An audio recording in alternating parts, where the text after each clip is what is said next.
अब हामीले चाहिँ बिमको लागि सटरिङ गर्दाखेरि ध्यान दिनुपर्ने कुरा के हुन्छ भनेपछि अब बिमको लागि सटरिङ गर्नु छ भनेपछि ल यहाँ हामीले प्लाई लगायौँ, यहाँ यो प्लाई हो, यो बुझ्नु कि यो प्लाई हो, ट्याक्क यो काटेको प्लाई हुन्छ, यो प्लाई लगायौँ। अनि यो प्लाईमा यहाँनिर किल्ला ठोक्नुपर्ने हुन्छ, यो किल्ला हो, यहाँनिर यो किल्ला ठोक्नुपर्ने हुन्छ।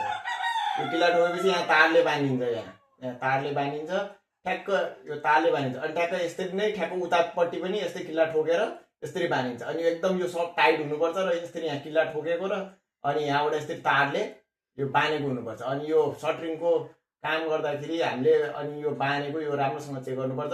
यदि यो बाँधेको भएन या छुटेछ भनेपछि यो बाहिर निस्किन सक्छ, अनि यो बिग्रिन सक्छ। यो यहाँबाट पछि कास्टिङ गर्दाखेरि, यो बिमको कास्टिङ गर्दाखेरि यहाँबाट मेटेरियलहरू त्यो कङ्क्रिटहरू तल झर्न सक्छ। त्यसैले यो चाहिँ हामीले जहिले पनि सटरिङको काम गर्दाखेरि राम्रोसँग किल्ला ठोकेछ कि नै, त्यसमा तार लाग्छ कि नै, त्यो ठ्याक्कै यता र उता राम्रोसँग बाँधेछ कि नै, टाइट गरी बाँधेछ कि नै, यो सब हामीले चेक गर्नुपर्ने हुन्छ।